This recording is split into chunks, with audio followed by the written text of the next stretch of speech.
Hey y'all, welcome to my channel. If you're new here, welcome. If you're not new here, welcome back. My name is Danielle and this is my perspective. So before we get started on today's topic, let's talk about food. So for food, I ended up doing a lot of shopping today, spent over $100. So I got 14 pounds of fresh strawberries. And then I got, it's the 1 pint. I ended up getting 4 pints of blueberries. And then I got some other stuff, including 7 bags of romaine hearts and 3 containers of spring mix. 2 5-count things of avocados from Sam's, as well as 2 bags of cashews and some Roma tomatoes, some more dates from Sam's because they're cheaper there than they were at Costco.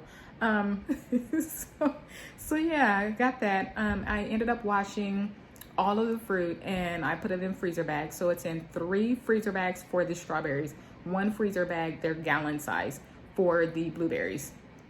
I may go back out this week to get some more fresh and just eat it fresh as is.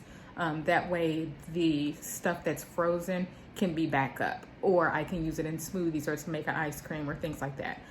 So that's the plan on that. And I feel happy. Like I feel happy that I have food that's stored up. Like it's not taking up the whole freezer, but it feels good. So I do like that I did that, and my mother always does that, and I'm not one to freeze anything, number 1. Number 2, since my daughter's been little, like we shop maybe like every other day or something like that, and that's just how we shop. Like we shop for what we're gonna eat today, tomorrow, maybe the next day, but we don't shop. It's really hard for us to shop for a week. And so maybe that's how you can understand how I may get anxiety about going over the weekend, because even if I didn't shop on the weekend, then, you know, we still have food as backup. But when you're eating raw or living foods, it's kind of hard to be like, what are we going to eat for the weekend? Now we can wing it, like whatever's in the refrigerator. That you can't really wing it, because if there's nothing there, what do you have to wing on? It's not like you can go make something out of nothing that's in the pantry. So preparing and pre-planning is definitely something that I'm doing more of and learning more of, but I'm good. Another thing is that for those of you who may wonder like what my whole phobia is on weekend shopping and stuff, y'all, I have lived in so many places, and to go shopping, Houston, San Antonio, Austin, to go shopping on a weekday is way better than fighting that traffic, looking for a parking spot or anything at like a H-E-B or any place on a weekend. So that is why I prefer to go shopping weekday and not on weekends. So there you have it. It's not like I'm like, ooh, somebody gonna touch me. No, it's just a hassle, y'all. So that is my food. I did not make a smoothie today, and I did not eat until way later. When I was cleaning the strawberries and blueberries, I had maybe 15 or so, 15, 20 strawberries, and then I had about 10 max blueberries, because I forgot, was I even gonna like blueberries, because the last time I had them, I didn't really care for them. So, but they were okay. Later on, I fixed myself a salad. It is half romaine, half spring mix. I drizzled on some avocado oil because the avocados are still really hard. Salt, pepper, no capers today. So salt, sea salt, cayenne pepper, onion powder. And then I did some of the raw vinegar. What is that? Apple cider vinegar with the mother. So I did that, and y'all, that stuff is really good. Like, it reminded me of the salt and vinegar potato chips. Like, oh my goodness, I was like, I need to go get some more, but I wasn't gonna get up. Like, I eat on the floor. And so y'all don't even want to know why I do what I do. And so with me eating on the floor, I'm like, I'm not about to get up off this floor to go in there to get some more apple cider vinegar, and then I'll probably be poured on way too much and then messed up my whole meal. So yeah, I did that. But I did mess up with cashews. I put cashews on my salad because I was talking to my mama earlier today, and she was talking about croutons, because I was like, Mommy, like, what all do you put on your salad? Like, I got Roma tomatoes, but I was too hungry to be trying to clean and dice some tomatoes. So I was like, Mommy, what else do you put on your salad? Just for future reference. And she was like, croutons. And she started naming stuff that's like cooked foods. And I'm like, Ma, croutons are cooked. And so anyway, that got to me putting cashews on. And yeah, y'all, maybe if I did 3, 4, but I put 1,000,000 on mine. Y'all will see the picture. So that was just ridiculousness. I know in the future, either blend and make a dressing that's creamy, because that's what I really want. I wanted something creamy, y'all, but I don't know what to put on my salad that's creamy without avocado. Like, so I had to figure that out. I got to figure that one out. So that was that. Yeah, everything was good except the too many cashews. So I'll be making that mix again. That's it about food. Here's the TMI section, guys. Here's the TMI section. I will try to let this TMI section go for no longer than 1 minute, starting now. So when I go to the bathroom, I noticed when I was sitting on the bathroom toilet yesterday, because I was on their toilet maybe 3-4 times yesterday because I ate that many greens. Y'all, when my stuff come out, it's like green. Like, you know that it's because I'm eating all of these leafy greens. But then I was like, what was it beforehand? Like, beforehand, it was always unidentified matter that was just coming out in the toilet. It was just like, whoa. So I feel way better now, because at least I know what's in my body and coming out of my body. Like, it's greens, and greens. Like, I don't eat enough fruit, so I don't even see fruit. I see greens. And so it's like, that's way better. Like, I'm pretty sure that's the way it's supposed to be. Rather, you know, like when you sit on the toilet and it's like greens is coming up, like, yeah, I ate that, versus the other way when you're eating all the other stuff. It's like, what is it? I don't know. I don't know. Just flush it out. Just flush it. Okay, my time is about up. So that is it on food and going to the bathroom, guys. Now for our topic of the day. So our topic for today, I want to talk about setting boundaries. And this will specifically apply, so setting boundaries in general, but then for people who are afraid of confrontation, or just prefer not to be confrontational, okay?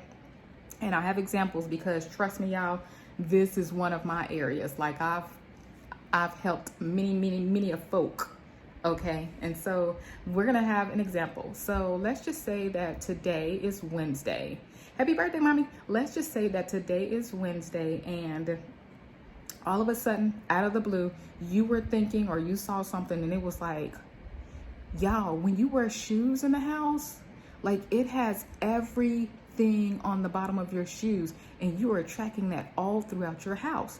And so now you're like, oh my goodness, like, yeah, that's something that I don't like. I don't want to do that. So starting today, moving forward, I'm going to have a new rule. This new rule is going to be no shoes in my house, right? So that's your boundary, no shoes in the house.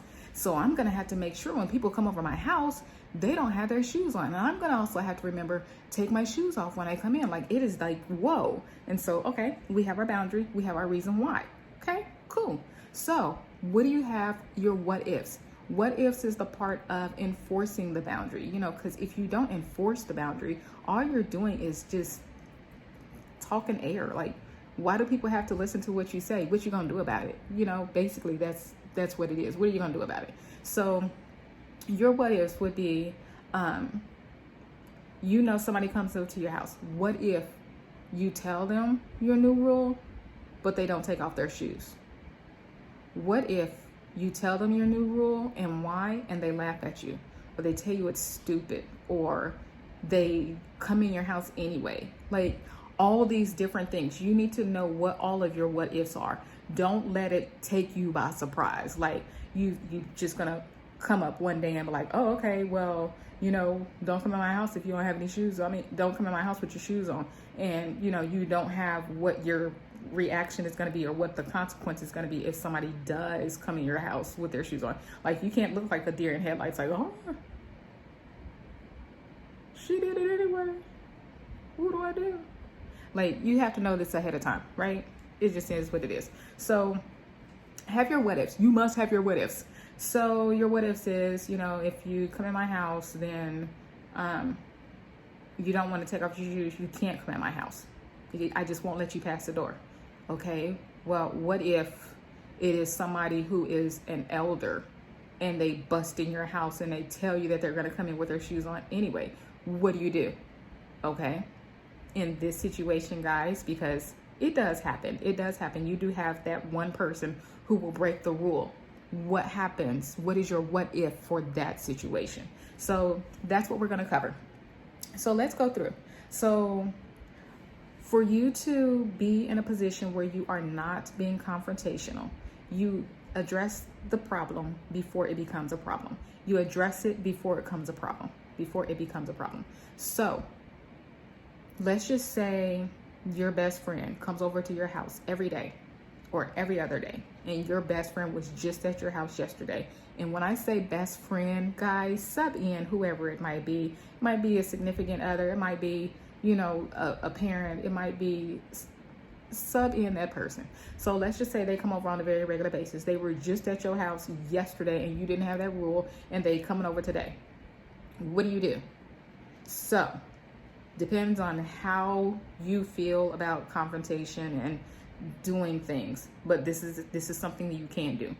Hey, so guess what happened yesterday? Right after you left, I was sitting there and I was thinking, or I watched this show or whatever the case is, and it was just like, do you know people are stepping on poop? Like, do you know what's on the bottom of your shoe? People spit and do everything on the sidewalks, and you walk on those sidewalks and you track all of that into your house, and it's just, you're bringing the whole outside world and its germs into your home, and you are indirectly stepping on all that stuff and tracking it all over. It's on your feet, and then when you get into bed at night with those same feet that have been all over that floor, whether you just took a shower, bath, or not, you still had to walk from the bathroom to your room.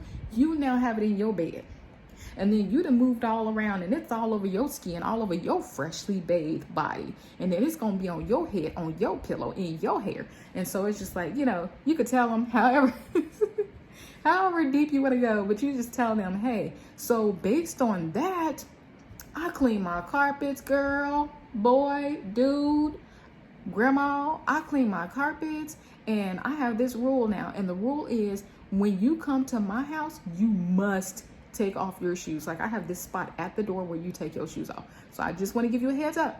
When you come over from now on, you got to take off your shoes, girl. And if you got on some socks, look like you've been stepping all around doing a two-step in some mud all day, you're going to have to take those socks off too. But don't worry, I don't want to see your crusty feet, so I will have some socks for you. I have some socks, girl. And so just let them know in your own way, before they even plan to come over. Let them know, hey, this is a new rule. This is what it is. If they have questions, they'll ask you. If they're not comfortable with your new rules, or they are just like, girl, that's stupid. Everybody gonna have germs. Why you always acting like you germophobic and stuff and blah, blah, blah, blah, blah. And I'm not coming over your house and taking off my shoes. Like, I ain't never come over your house, take off my shoes, and I'm not gonna start now. So if that happens, because you did address it so far in advance, if that happens, your next step would be, okay, so like, I'm dead serious. So since you are not comfortable with taking off your shoes, whether your feet stink or whatever else is going on, I'll come over to your house. We can have a new hangout spot or whatever it is, but like, I'm dead serious about taking off shoes. And so I'm not going to force you to take off your shoes. If you just don't want to take off your shoes, we just don't come to my house. We will not meet at my house. And so it's just, that's like, I'm taking it that serious. Oh, girl, you are really serious about that stuff. All right, then, yeah, we can meet someplace else, or like, yeah, we can meet someplace else, because I really don't see a need in taking off my shoes. Okay, that's cool. Like, I understand, that you're not comfortable with it, but I also understand that this is how I'm serious about it, and I have to enforce this, because this is just something that, I've just now found out, and yeah, no, I'm taking it serious. And so I'm sorry, y'all. Excuse me. I'm sorry, y'all. So that's how you address it. You hit it head on. You hit it before that person even shows up at your house. Now let's give another situation. So we have another situation, and in this situation, we have where insert a person. I'm gonna have the same person, but insert a person, and that person comes and they're just at your house, and it's just like you open the door and you be like, hey, don't forget, take off your shoes. New rule where we take off our shoes before we come in the house. I'm not taking off my shoes. Okay, then what do you need? Like, we got to talk right here because I don't want you coming in my house. No, I got to come in because I got to go to the bathroom. Can you take off your shoes? I ain't got time to take off my shoes. And then they just push past you and go to the bathroom, right? We understand whatever situation, whatever scenario, sometimes that person will still step past your boundary. They're going to push it to go past that boundary. What do you do? How do you react?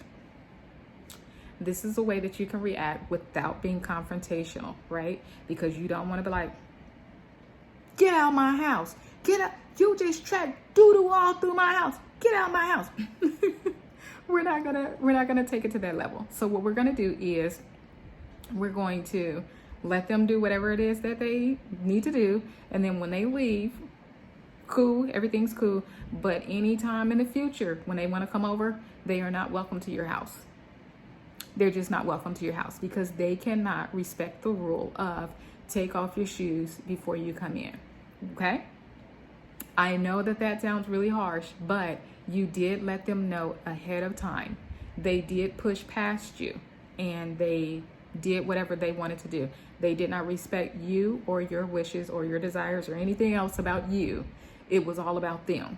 And so unless you want to continue living your life where you are not seen as a priority in that person's eyes, no. They don't let them back in. Let's switch this around. Let's put this in a different situation, right? Because I'm talking about your house and dirty shoes and, I'm talking about that. But let's put this in a relationship, right? So in a relationship, and this is just something else that I'm making up, y'all. So in a relationship, it is a couple, right? The couple has been together for, I don't care how long they've been together. Let's just say they've been together for a year. And all of a sudden, one of the parties in the couple has decided that they no longer want to have sex. Okay? So, or, let's just say that they no longer want to have sex. And so it's just like you address the other person. Don't wait until it's nighttime, or anything. Like, don't wait until the other person is like all the way in the mood. I'm like, you know what? We shouldn't be having sex no more. Like, don't do that. Don't do that.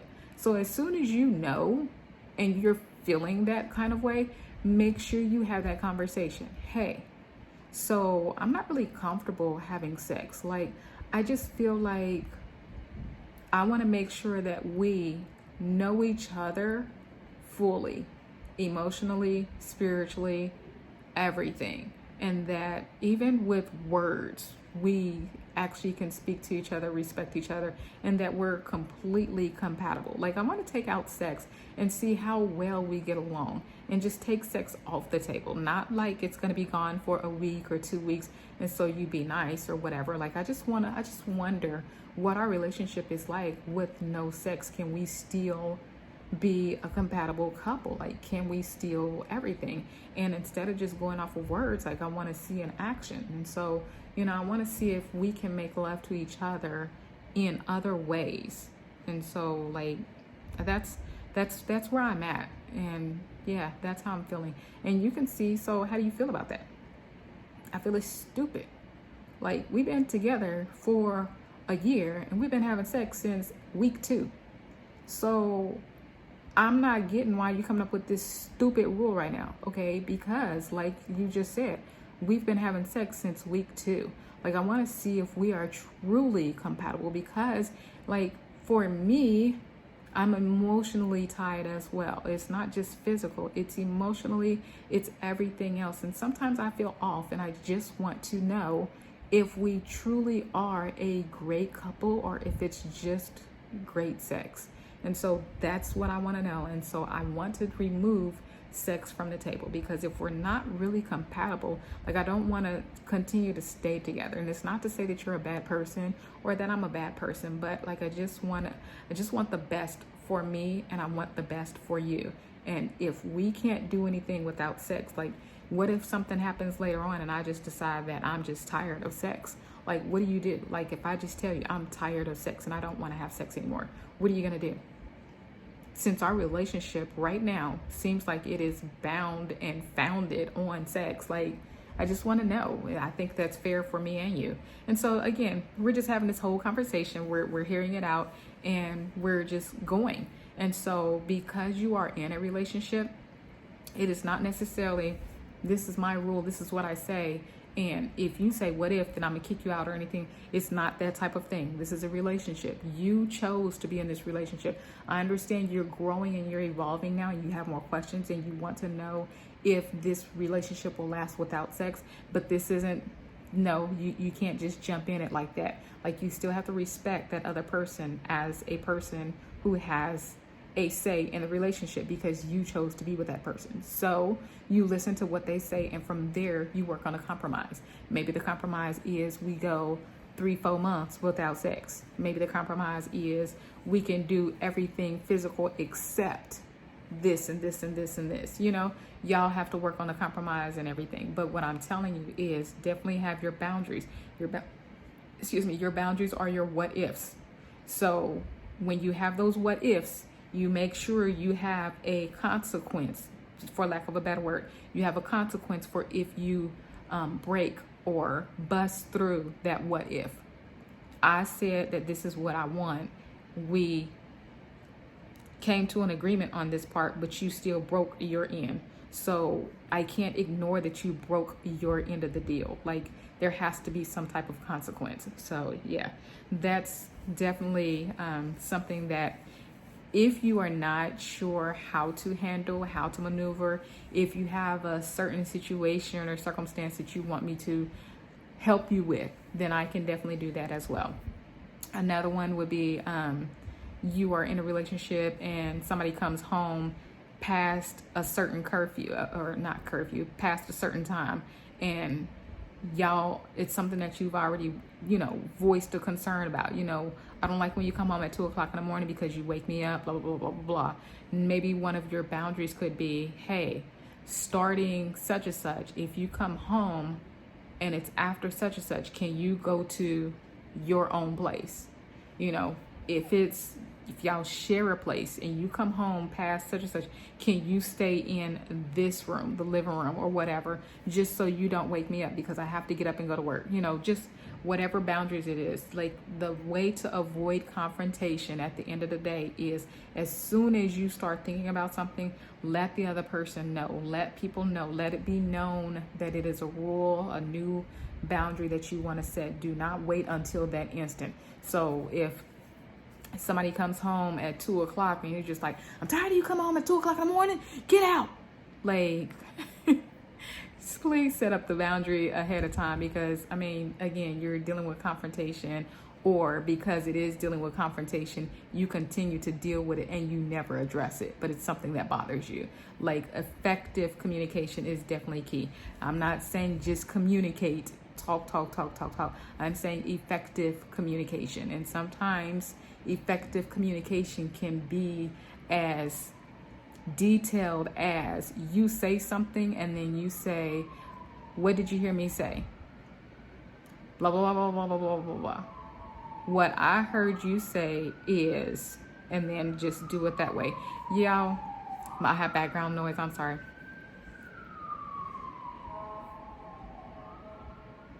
Y'all will be so surprised. Like, I have done this many a times, and it's just this thing where it's just like, okay, you say what the other person said, and the other person will be like, what I heard you say is, you think my feet stink and my breath stink and you don't want to talk to me. And it's just like, what?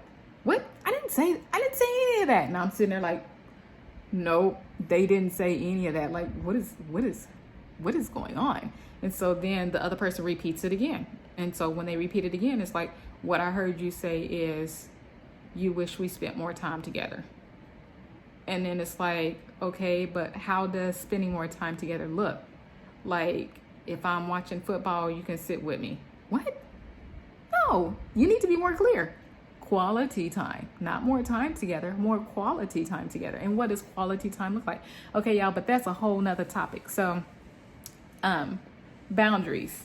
Boundaries for people who want to avoid confrontation.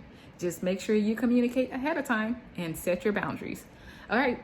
If you have any questions, comments, concerns, words of encouragement, positive feedback, anything you want me to relate this to your own situation and help you out, please drop it in the comment section below.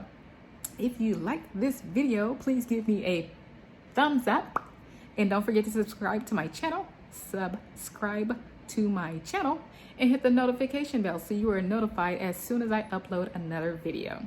Until then, y'all have a great one. All right, bye.